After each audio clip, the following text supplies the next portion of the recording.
Hello, my friends, but we can't take a chance after doing this incredible thing of letting somebody else take over, only to watch it all unravel and force us to do it again. That's the core message being broadcast. We can do it again, too. Nobody can stop us. Nobody has what we have. And in that swagger sits the real policy. Venezuela isn't being helped, it's being taken over, governed from the outside, refitted to serve external priorities, and strip-mined under the language of transition and stability, end quote. Pasted. This isn't subtle. The public line is that the United States will be involved, that it will run the show, govern Venezuela for as long as it takes, and assemble a transitional government. But the content beneath the phrasing is essentially occupation doctrine with a PR wrapper. It's governance by force presented as guardianship. And then, with an honesty that usually leaks only in private, the second clause is said out loud, they're also going to take the oil. Not metaphorically, not as an incidental economic benefit. Explicitly, we are going to take the oil, big U.S. oil companies will enter, spend billions, fix the broken infrastructure, and start making money for the country. This is how empire markets extraction. Take the asset, rebuild the machinery that moves the asset, and then claim the profit stream as benevolence because it will be for the country. The structure is never about sovereignty, it's about control. And oil is only the beginning. The narrative emphasizes rare earth minerals and gold strategic commodities, the kind that matter in high-tech supply chains and weapons production, the kind that translate directly into power in a world where industrial capacity is security. The message being hammered is that this operation had nothing to do with narco-terrorism. It was regime change, and the spoil is resources. Oil, rare earths, gold. That's the stated logic. It's not even disguised. The intimidation circuit follows immediately. Warnings are issued not just to Caracas, but to the region, Cuba, Mexico, Colombia. They could be next. The Western Hemisphere is declared, again, as the U.S. Hemisphere, with the assertion that no country will dare threaten U.S. security there. And to make the doctrine sound reactive rather than imperial, the claim is inserted that Venezuela was threatening U.S.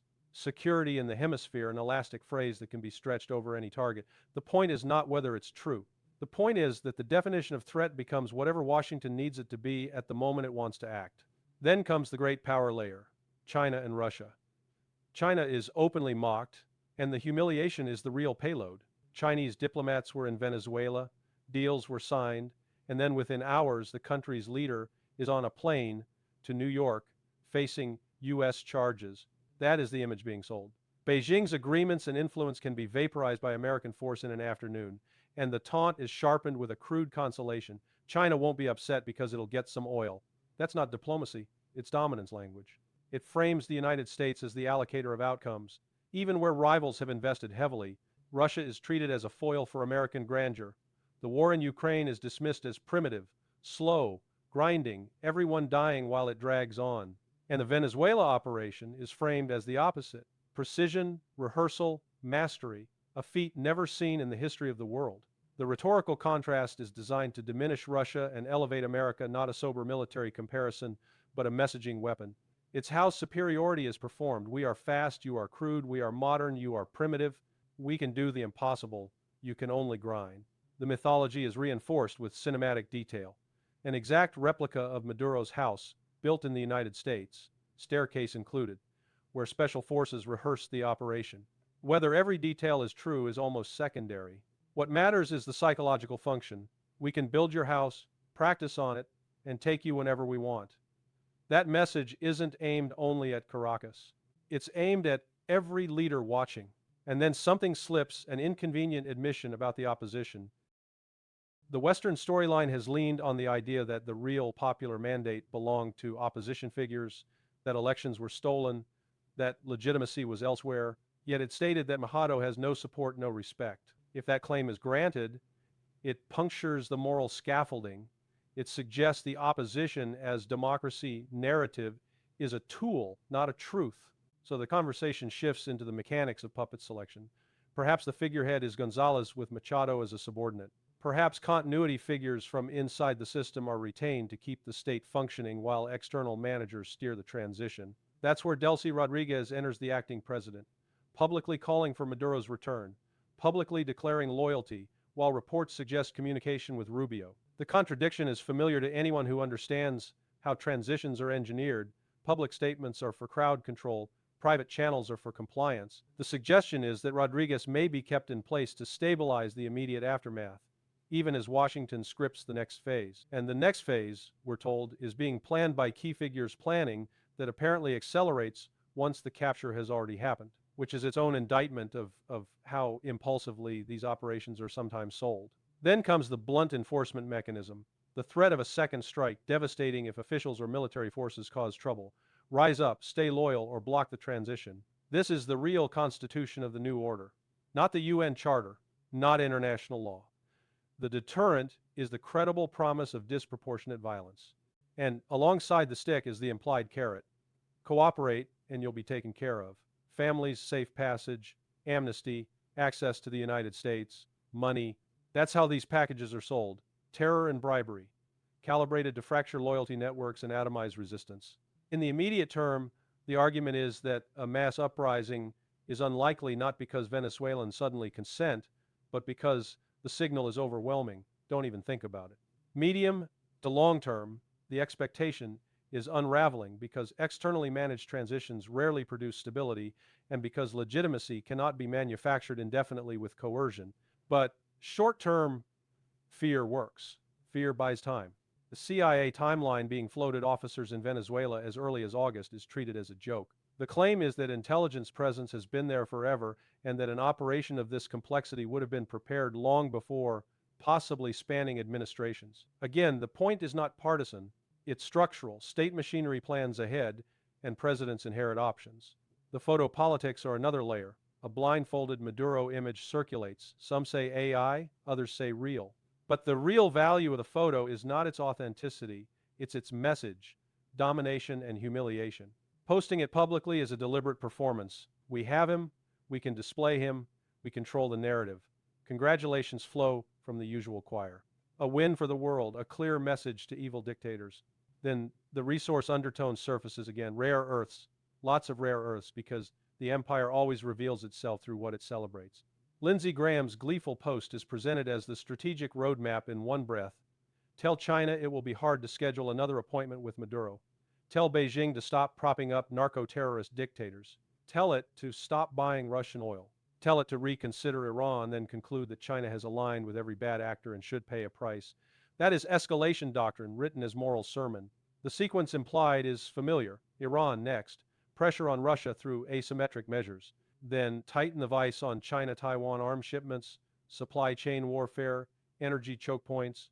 Before that, the narrative jumps to Greenland, portrayed as the easy next acquisition, complete with the predictable European chorus about international law and alliances, followed by the prediction that Trump will simply take it and Europe will do nothing.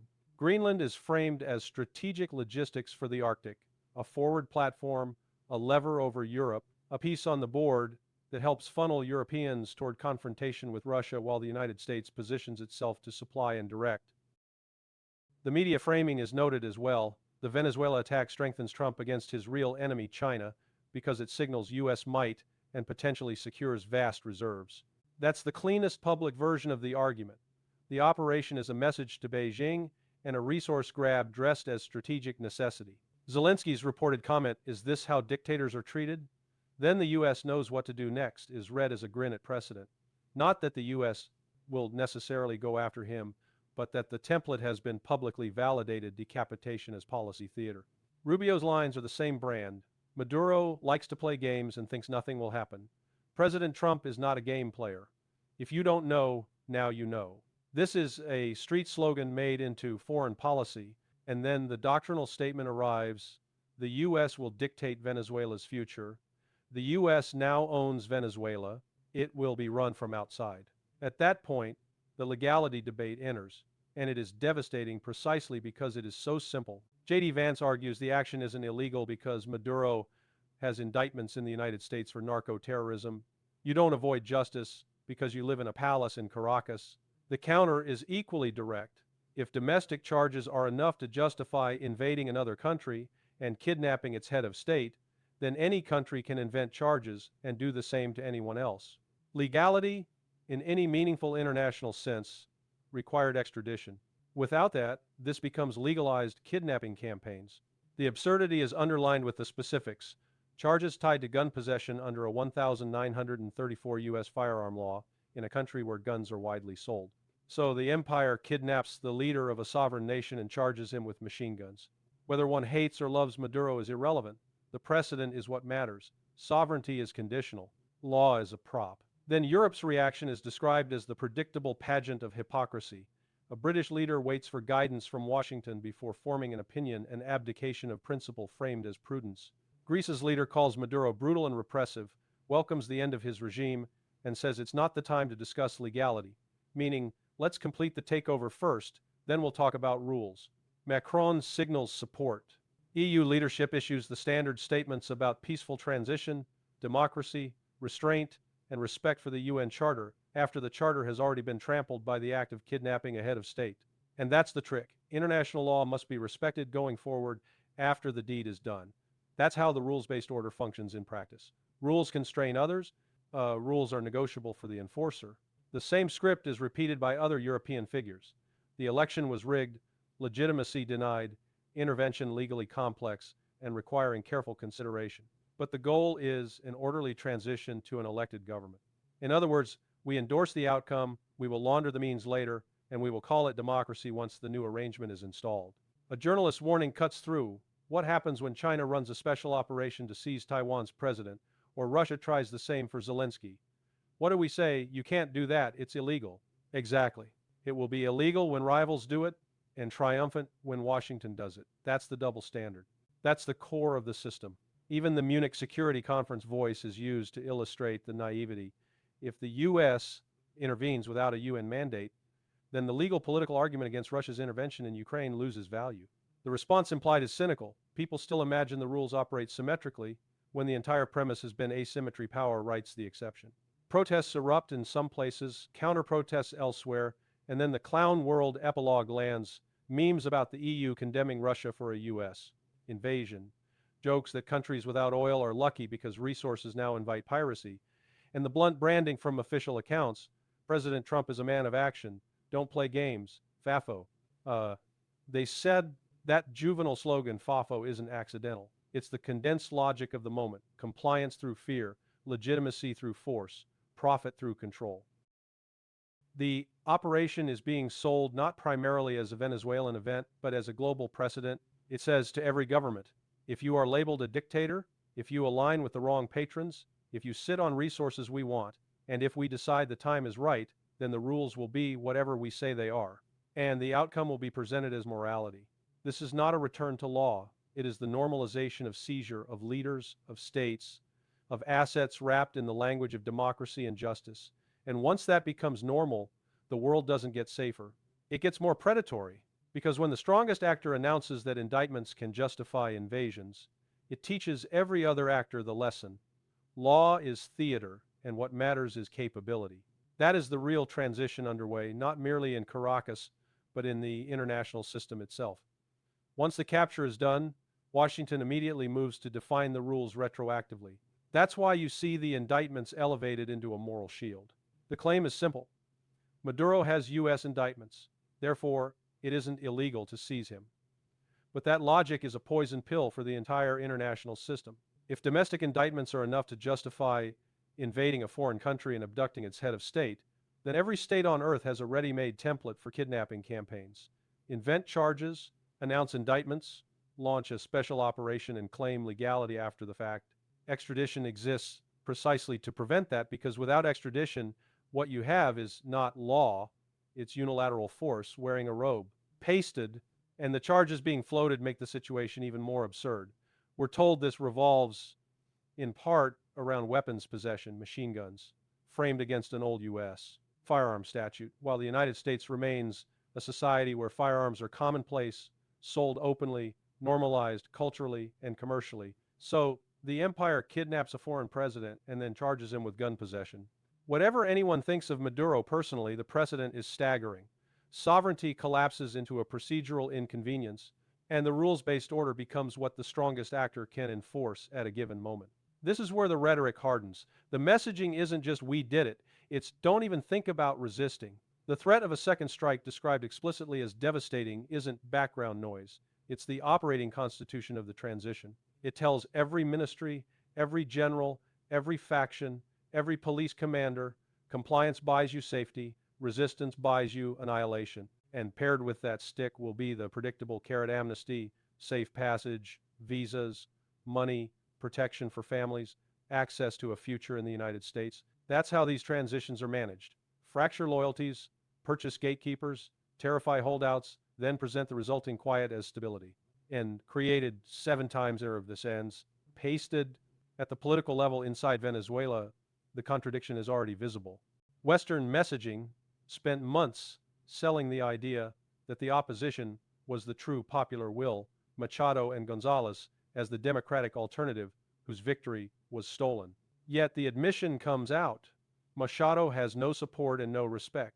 That single statement undermines the moral narrative that was supposed to justify the intervention as a democratic correction. If the favored opposition figure lacks a real base, then she cannot serve as the credible facade. So what follows is the more realistic model. Either elevate a different face, Gonzalez as the front man with Machado parked as a subordinate, or keep an insider continuity figure in place long enough to prevent immediate institutional collapse. That's why the focus shifts to Delcy Rodriguez, the acting president, and to the defense establishment still operating in Caracas.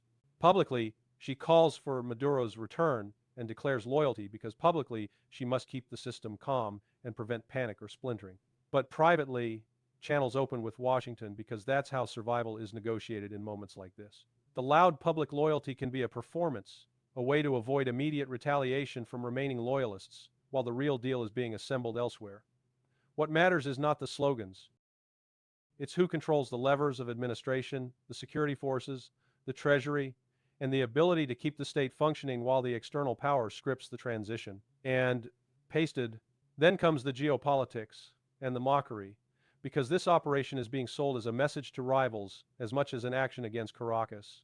China is ridiculed because Chinese diplomats were present, Chinese deals were signed, Chinese investments were positioned to profit, and then within hours, the U.S. demonstrates it can erase that framework by force. It's a humiliation designed to echo beyond Venezuela, a warning that Chinese partnerships in the hemisphere can be neutralized if Washington decides the time is right. And Russia is used as a rhetorical punching bag. The Ukraine conflict described as slow, ugly, primitive, contrasted against the U.S. Action portrayed as flawless, rehearsed, unmatched in history. This isn't analysis.